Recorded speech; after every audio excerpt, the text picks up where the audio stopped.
Hello दोस्तों, मैं हूं आपका दोस्त तनवीर अहमद और आप देख रहे हैं मेरा यूट्यूब चैनल तनवीर की बातें।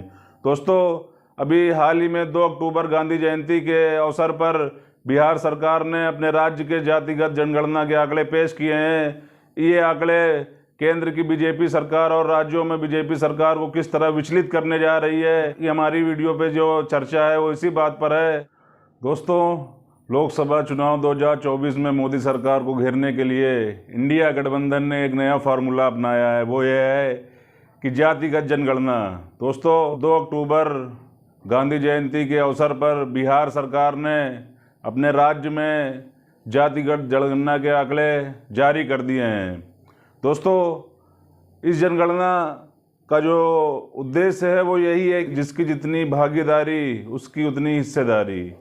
इसी सिलसिले में दोस्तों, आपने देखा होगा कि अभी जब संसद का विशेष सत्र चल रहा था तो राहुल गांधी ने इस मुद्दे को प्रबलता से उठाया था कि देश में जो उच्च संस्थान हैं, उच्च विभाग हैं, वहाँ पे जितने अधिकारी बैठे हुए हैं सब सवर्ण हैं, ओबीसी की संख्या नाम मात्र की है। तो दोस्तों, जाहिर सी बात है कि जिसकी जितनी भागीदारी हो उसकी उतनी हिस्सेदारी भी होनी चाहिए। इसी के सिलसिले को आगे बढ़ाते हुए इंडिया गठबंधन के सहयोगी दलों ने, जैसे बिहार में आरजेडी और जेडीयू की सरकार चल रही है, तो उसने जातिगत जनगणना आंकड़े जारी करके मोदी सरकार की हिंदुत्व की राजनीति को टक्कर देने का काम किया है। दोस्तों, बीजेपी की हिंदुत्व की राजनीति है जो धर्म पर आधारित है।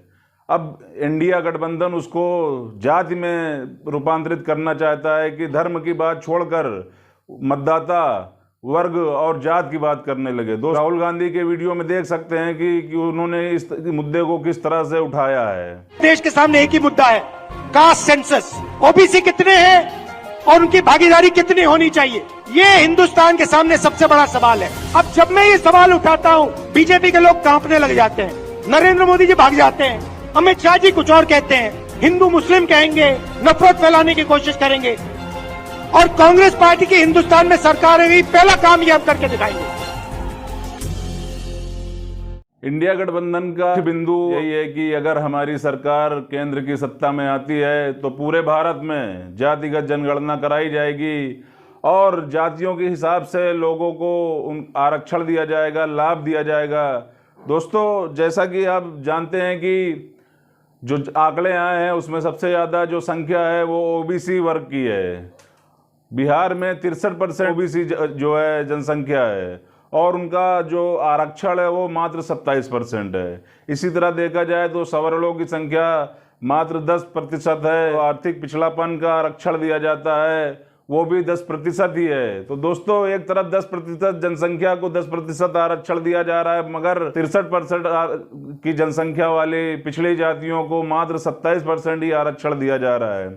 दोस्तों, इस मुद्दे को अगर हम इस तरह से देखें कि जहां पर बीजेपी धर्म की बात करती है, पूरे देश में एक ही मुद्दा है कि हिंदू बनाम मुसलमान, हिंदू बनाम मुसलमान। भारत के पूर्व प्रधानमंत्री मनमोहन सिंह जी तो कहा करते थे कि देश के संसाधनों पर पहला हक माइनॉरिटी का है, अल्पसंख्यकों का है, और उसमें भी मुसलमानों का है।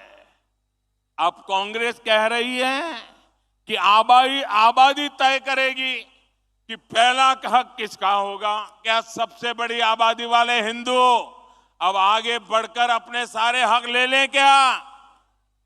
कांग्रेस किसी भी कीमत पर देश के हिंदुओं को बांटकर भारत को तबाह कर देना चाहती है। कांग्रेस गरीबों को बांटना चाहती है। इंडिया गठबंधन ने इस मुद्दे को जो है गहरी चोट दी है। जातियों के नाम से उनकी गणना कराकर एक नया फार्मूला तैयार किया है। देखना ये है कि आने वाले चुनाव में ये फार्मूला कितना काम करता है। दोस्तों, अगर आपको मेरी वीडियो पसंद आई हो तो ज़्यादा से ज़्यादा लाइक, कमेंट, शेयर, सब्सक्राइब करें और बेल आइकन भी दबाएं। बहुत बहुत धन्यवाद।